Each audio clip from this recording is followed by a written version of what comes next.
Hello everyone, this is Rohit Bharadwaj. In this video, I will be demonstrating a tool called RapidMiner. Initially, I'll be going through the installation first and then the working example of the same. So, RapidMiner is basically a data analytics and a logistics tool which is used for performing operations such as machine learning, text mining, data mining, predictive analysis, business analysis, etc.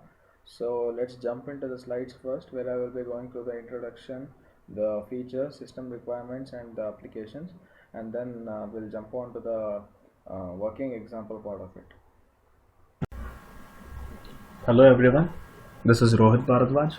Today I will be giving you a sample demo on the tool called RapidMiner. So RapidMiner is basically a data analytics and a logistics tool which is used to perform operations such as machine learning, predictive analysis, data mining, text mining, and business analysis. So I'll be running through the introduction first, followed by the features, requirements, and the applications. And later in the stage, I will be dealing with an example wherein we will be importing a data set onto the RapidMiner platform, and we will be performing an operation called correlation on it, and we'll be generating a correlation matrix at the end. So let's jump into the introduction first. So RapidMiner is basically a software developed by the company of the same name that provides an integrated platform or an environment for performing operations such as machine learning, data mining, text mining, predictive analysis, and business analysis. So this tool is basically used in the fields of business, industries, and manufacturing sector, wherein the data generated is a very huge amount, and it is generated every single day, so that might be subjected to training, and then many insights could be drawn which would be beneficial to the company. So it also can be, the data can also be used for rapid prototyping and generating data models which will be beneficial in some or the other way for the growth of the company or the industry. So this RapidMiner tool is an open source platform which can be downloaded from the official page of the site of the RapidMiner company. So this is the official page. If you are running a Windows operating system, and if it is a 32-bit, click on this link, or if it is a 64-bit, click on this link, and if you are running a Mac, this link, and the Linux, this link. So the tool supports the Windows, Mac, and Linux. All the three OSs are supported by the RapidMiner tool. So I'm running a Windows 64-bit, so I'll be using this link. So I've already downloaded the RapidMiner Studio executable file over here. So I'll be running the exe file.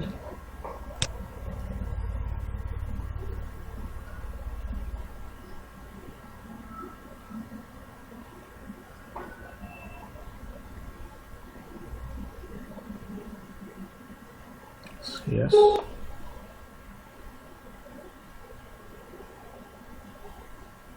So this is the installation wizard.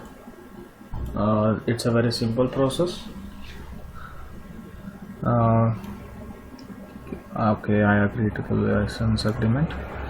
So this requires a space of 245 MB. So a minimum of 250 GB, 250 MB is required for this software to be installed. So let's click on install. This is a very small tool. It will not take more than 2 minutes for the installation.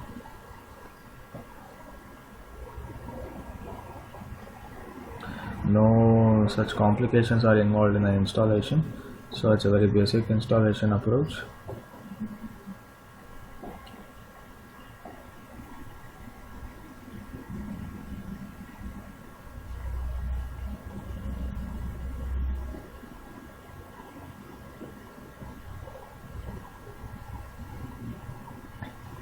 Okay, so click on next and finish. So that ends our installation. So here's the tool. We'll come back to it later. Let's jump on to the slide. Okay, as I was telling, so let's now move to the features of the tool. So basically the main feature of the tool is that it allows one to access, import and prepare data. What it mainly means by this is it allows one to access the data, desired data, and also import it onto the RapidMiner platform, where he can perform various analysis. He can subject it to training, he can perform text mining, data mining, whatever he desires to do. So basically the RapidMiner tool or the software platform allows one to access, import and prepare the data in a very easy manner, and this is mainly used for predictive analysis. And then the next feature may be regarded as that it allows one to apply machine learning and advanced analytical techniques to the data to rapidly prototype the predictive models. And the third feature may be regarded as measuring, scoring and optimizing model performance and efficiently validating the accuracy. So what it actually means by this is it allows one to measure the data. So measuring the data means it actually allows one to examine the results in various ways, such as it allows it provides features such as to view the results in pie charts, in scatter plots, in histograms, in bar charts, etc. And also what it means by optimizing the model performance is it also provides the feature of machine learning, wherein one trains data and validates for the testing set. So if one trains data for 80% and validates for the rest 20%, so there is a result. And then again in the second test case he trains it for 90% and validates for the 10%, so there might be a slight increase in the efficiency of the output. So in this way one can optimize the result, so he can optimize the model performance, and also he can efficiently validate the accuracy of the result. It also provides best predictive models, and also provides an feature wherein one can actually directly embed the predictive models and the data models to the business process and applications. I mean, it's a real-time platform wherein one can deal with the data in a manner wherein it can be correlated to the real-time applications, practical applications. And it also comes with hundreds of features such as data loading, data transformation, data modeling and data visualization methods, wherein it actually has an access to the standard databases such as Excel, Access, Oracle, IBM DB2, MySQL, MongoDB, CouchDB, Netezza, Teradata, MySQL, Postgres, SPSS, Salesforce.com and several more. So basic system requirements for this tool to be working in a very perfect way is that the hard drive should be minimum 20 GB, memory or the RAM should be of 3 GB, the CPU should be a dual processor of 3 GHz, and the databases that needs to be installed prior to the installation are the SQL Server 2008, 2012 and 2014 without the service packs, that is service pack 1 and service pack 2, or with the service pack 3 of the Windows. And the operating systems, it supports a Windows operating system, the Linux and the Mac. So the applications are various of this tool. So the main applications are in the fields of industry, manufacturing sector, life sciences, automobile industry, banking, retail industry, etc. So let's move one by one. Let's deal with the automobile industry first. The automobile industry is mainly dealing with the cars. So the cars are actually will be having the GPS trackers inside it. So that GPS tracker will be downloading the data each and every single point in time when the car is in motion. So if one has access to the data, he can import it onto the RapidMiner platform and perform deep analysis on it, so that he can draw insights which might be beneficial to the company, so that it can enhance its product development and also optimize the performance of the product. And this RapidMiner tool also enables the automakers to derive value from this data by extracting the information that is hidden online or inside the vehicle or at the plant to better understand product usage, preferences, manufacturing processes to ensure quality and customer satisfaction. Also, the second application can be regarded in the field of the life science, wherein we actually deal with massive challenges such as political reforms affecting healthcare sectors, regulatory pressures, and high investment hurdles for innovation. So, as things continue to evolve, this life sciences field is actually very significant in the market today. So, this rapid miner tool can be used to optimize operations throughout the company, analyze and explore your target markets, and make the product development production more cost effective and profitable. Basically, the rapid miner tool can be used in this life sciences domain to actually adopt a very lucrative approach and also increase the efficiency of the product development. And in today's customer driven world, it is very crucial that the retailers understand the customer mindset. So this rapid miner tool can be used to target the individuals using personalized offers to increase the value of each purchase. Also, it will be very much helpful to actually in increasing the customer experience in a better way, also to improve the sales performance. And retail industry is also one of the significant aspects that can be dealt with the rapid miner tool. So it actually helps in traditional brick and mortar branch visiting to digital channels, and self-service channels on the rise and need to be established. Also, it helps in implementing a proactive and anticipatory management of customer expectation and experience, which is a key to success. The last field that I'm going to be dealing with in terms of applications of the tool is the manufacturing sector, wherein the manufacturing businesses mainly rely on innovation. But today, innovation is not just about manufacturing new product, but it's also about how you use the information or the history of the product to achieve a good development in the product, or in achieving success in the further products. So to be innovative, this tool can be used to draw insights from the previous information about the product, so that the future versions of the product may be much effective and efficient. So now we're going to dive into the example part of the rapid miner.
Okay, so basically this is the layout of the rapid miner tool.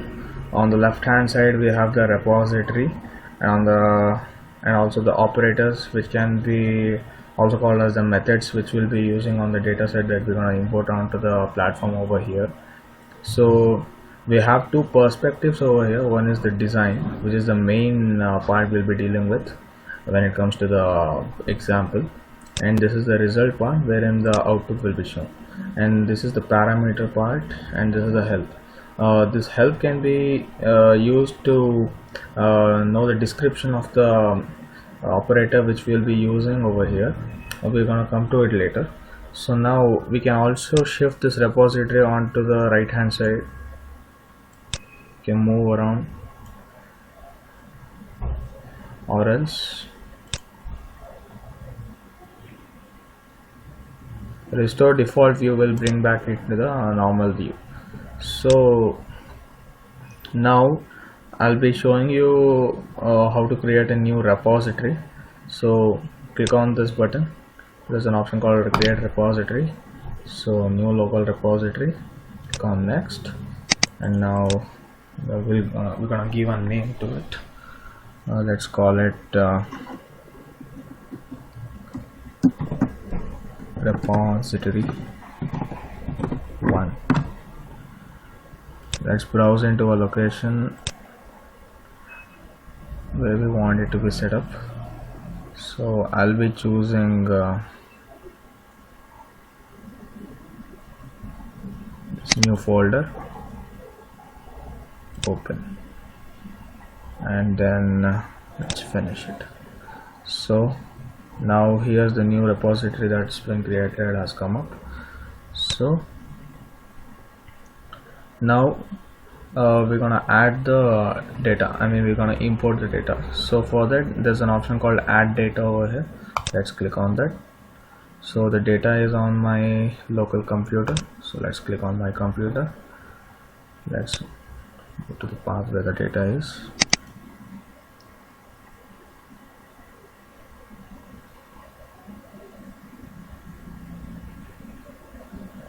As we're going to be dealing with data, so mainly that will be in the format of either XLS or CSV.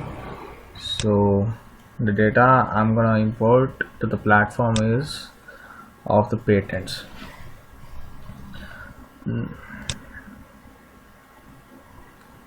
Okay, so this is the brief outlook of the data that I will be importing onto the platform. So the data set mainly contains information about the patents that have been applied for examination, number of applications made, number of applications brought forward for preceding year, total number of applications to be examined, total number of applications examined. So there are several attributes over here, so we're going to be dealing with each one of them later in the stage. So let's click on next. There's no changes to be done on this stage. Now if there are any errors, for now there are no errors. So if there are any errors, one can click this option wherein those error cells will be replaced with missing values. So let's click on next. Let's give a name to it. Let's give it as patent data. Finish. So now the data has been imported onto the platform.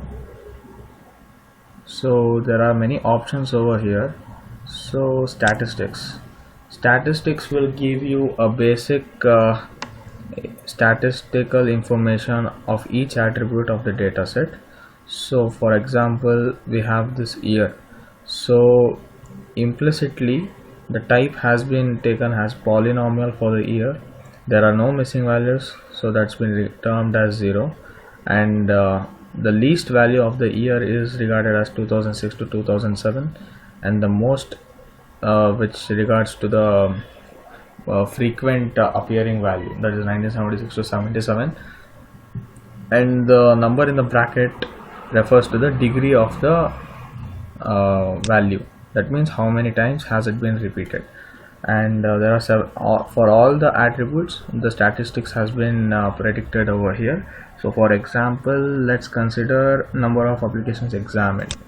So the type of the attribute has been termed as polynomial, and there are no missing values, and there's even a chart which shows the variation of different values of this attribute, and the least value is 9538, which has been repeated once, and there is no value for this feature, and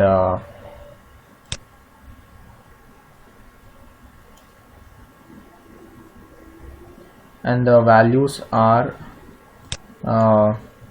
there are 28 values totally, and 2 not applicable values are there, and For example, there is a value of 10,709 which has been repeated once. So like this we can scan through the whole data wherein minimal statistics has been provided for us. Also we can see the data in terms of charts. There are various charts provided by the tool over here.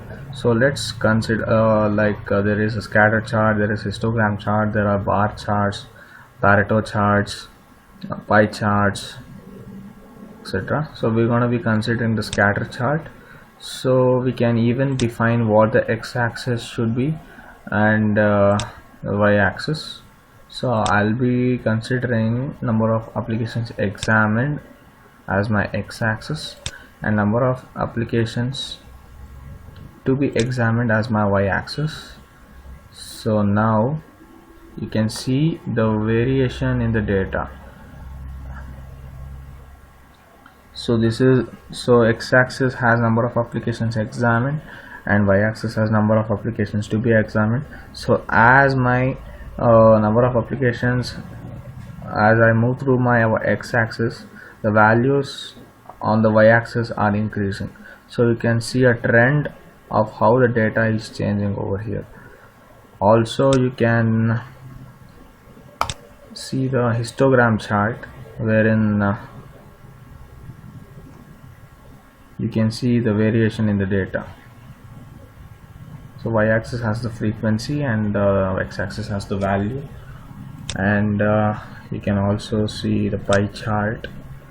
So for each and every year the data has been predicted out over here. So each sector has a value that has been represented in terms of a pie chart over here. Also you can check out the Pareto chart. So this is how the trend of data has changed throughout the and so there are various charts over here. So whichever is required, one can select it and perform his analysis on that.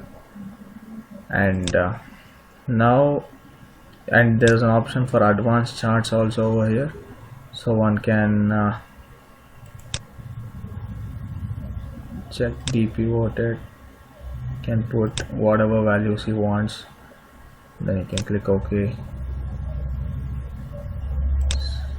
So basically there are many ways in which you can predict the output over here.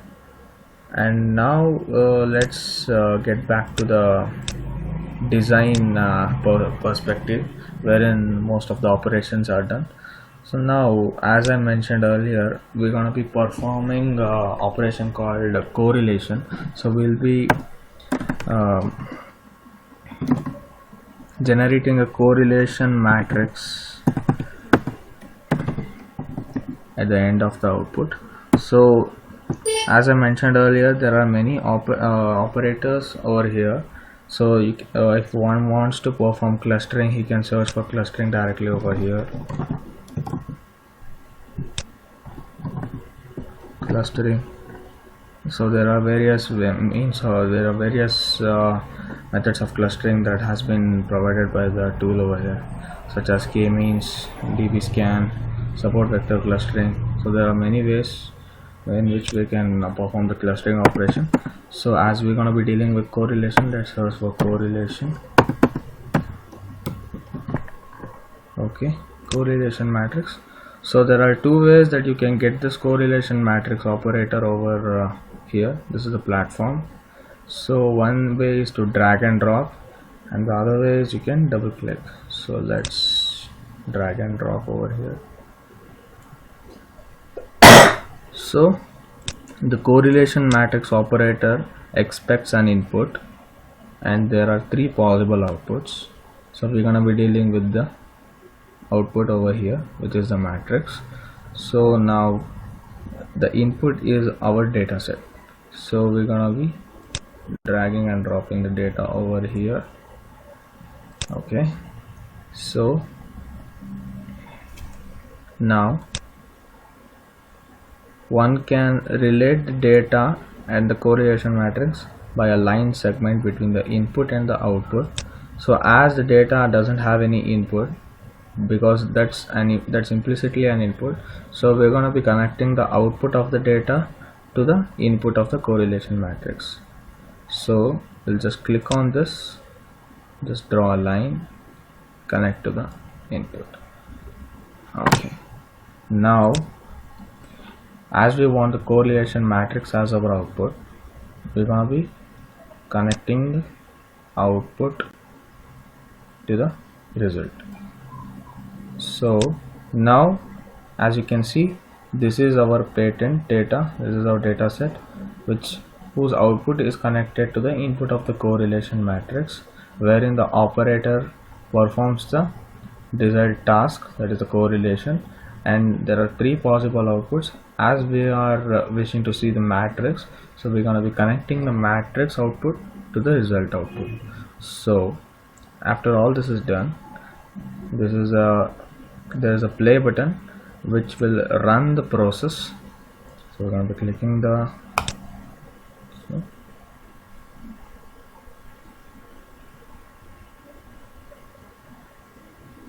okay, so this is the correlation matrix. All these values represent the correlation between the attributes. So year and year has a correlation of 1. That means you're comparing the same attributes. That's why on the diagonal the values are 1. But when it comes to number of patents in the year, the values are all negative, because as the number of patents increases, as the year goes on, the number of patents that has been examined are getting decreased in the data set. That's why the values are in negative. So the values positive regard to the trend, wherein as the x-axis increases, the values in the y-axis decreases. That's why the values are positive over here. When the same attributes are combined, the values turn out to be 1. So on the diagonal we have 1, and when different attributes are compared, based on the trend of the data, how it is changing, the values will be either positive or will be either negative. So this is basic overview of the correlation matrix. So we'll just get back to the design part. Now we're gonna be saving this, save process as. So we have our repository, so we're gonna right click on the repository, we're gonna create a subfolder, we're gonna name it as processes. Okay, so we'll save it in the process folder. We'll name it as patent process. Okay, now I'll just show you a way how the process is stored.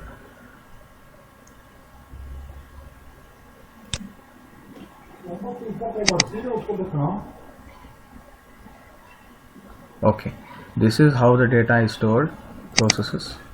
This is the RMP file, which is the extension of the RapidMiner Studio file. So we can directly run this file, which will trigger the RapidMiner, and then we will be able to run the process. So that's the whole thing. Okay, thank you.